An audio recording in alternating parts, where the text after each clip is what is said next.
Oh shoot. Okay, this is the bottom of the Dell Latitude E5410, guys.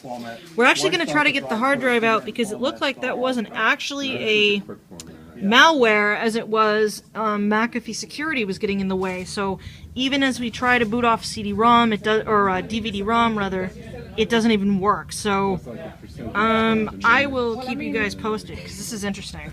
Let's see.